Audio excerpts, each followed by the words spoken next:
Welcome to Church Searcher. My name is Chris and I'm here in Goodmanham at All Hallows Church in East Yorkshire, where an incredibly dramatic event happened in 627 AD when King Edwin of Northumbria and his High Priest Coifi burnt and destroyed the shrine to Woden here on this mound where the church now stands, and converted to Christianity.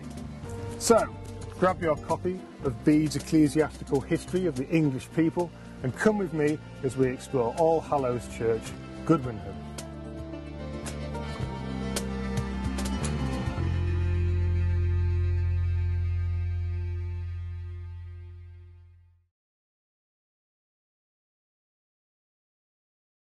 So the place name Goodmanham literally translates as the people of Goodmund's home. Home of the people of Godmund. And if you look on an OS map, you'll see it's surrounded by springs and holy wells, including St. Helen's Well. And so there was no better place than to build a shrine than somewhere as blessed as that. There's an ancient trackway which comes through here, which later became a Roman road. But if you look in the Domesday Book, there's no mention of a church or a priest here. It does mention some of the landlords and people working the land, including Count Robert, Nigel Fossard, Colgrim and Orme, William of Percy. So the church here was built in 1180 and later extended in year 1200. And as we go inside, we'll see lots of Norman features.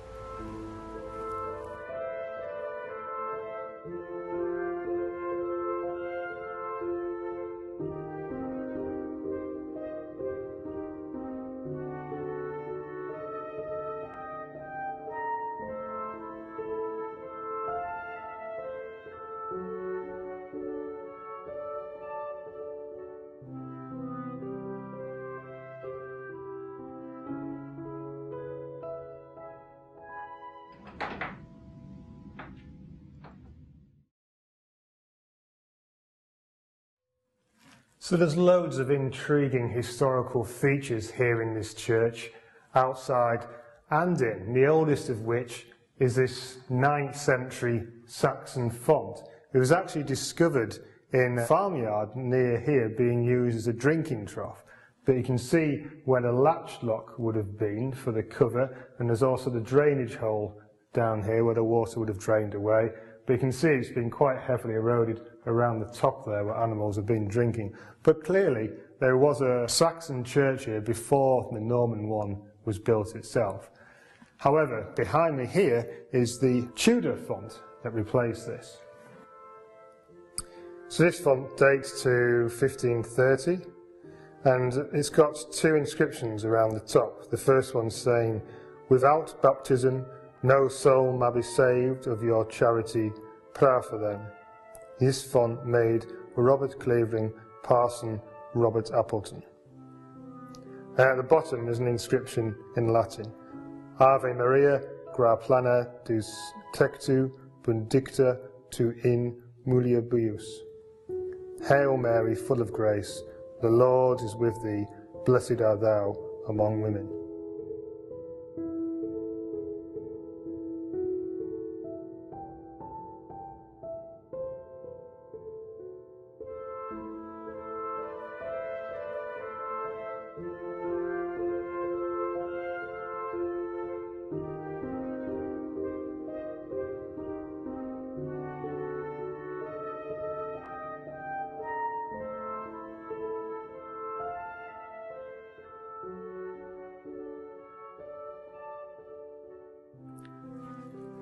The most striking feature though as you come in is this Norman arch. It's only 7 foot across with its zigzag chevrons across the top, scallops and fish scale and fishbone decorations on top of the capitals. But you'll see the left hand pillar actually leans here quite dramatically, although the masonry that abuts it is all vertical, so it's a bit of a mystery why that's doing that.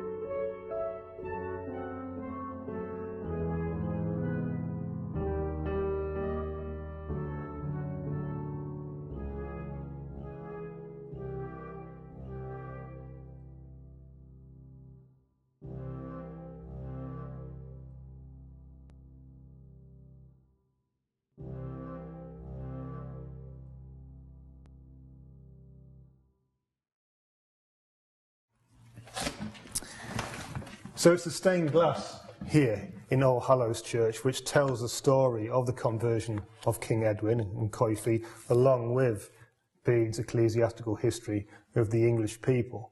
In 625 AD, Edwin had become king of Northumbria, and this was the land north of the river Humber, Northumbria, stretched all the way up north to the Firth of Forth, from the North Sea in the east, across to the Isle of Man in the west. He also became Bretwalder, or overlord of all of the kingdoms in Britain, except for Kent, and that's where his marriage to Ethelberga came in. Princess Ethelberga agreed to be his wife, part of this political alliance, on condition that she bring her Christian priest with her, and this was Paulinus. And so Bede tells us that for 2 years, Paulinus went around preaching all over Northumbria, and for 2 years, King Edwin ummed and erred about converting to Christianity, and eventually he called for a meeting with his councillors and priests, and this was at Londesborough, which is about 2 miles from here. There's a church there as well. So Bede records all of the priests speaking there and debating, and Paulinus himself was also invited to speak about his faith and convince the priests of Woden. Now, Bede doesn't tell us exactly what Paulinus says in that instant. There are other records of things that he wrote and said, but it was so convincing that Coifi, the high priest, had a complete change of heart. He said, "I have long realized that there is nothing in our way of worship, for the more diligently I sought after truth in our religion, the less I found. I now publicly confess that this teaching clearly reveals truths that will afford us the blessings of life, salvation, and eternal happiness. Therefore, Your Majesty, I submit that our temples and altars that we have dedicated to no advantage be immediately desecrated and burned." So he formally renounced his empty superstitions and asked the king to give him arms and a stallion, for hitherto it had been not lawful for the chief priest to carry arms or to ride anything but a mare. Girded with a sword and with a spear in his hand, he mounted the king's stallion and rode up to the idols. When the crowd saw this, they thought he had gone mad, but without hesitation, as soon as he reached the shrine, he cast into it the spear he carried and thus profaned it. Then, full of joy at his knowledge of the worship of the true God, he told his companions to set fire to the shrine and its enclosures and destroy them.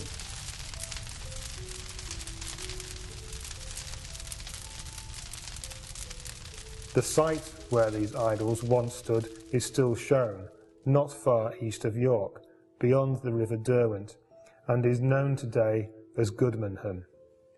Here it was that the chief priest, inspired by the true God, desecrated and destroyed the altars that he himself had dedicated. So shortly afterwards, King Edwin granted Paulinus land in Eboracum, also known as York, in the ruins of the Roman legionary fortress there. And it was there that Paulinus built a wooden shrine, a chapel. And it was in that chapel that King Edwin was baptized and converted to Christianity.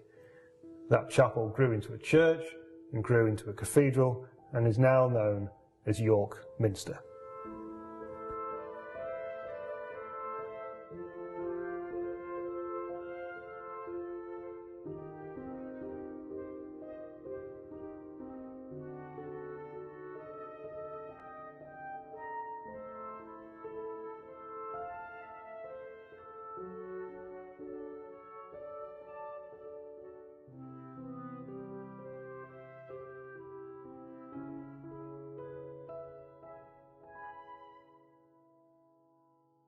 Well, I hope that insight into the early Christian church in the north of England was of interest.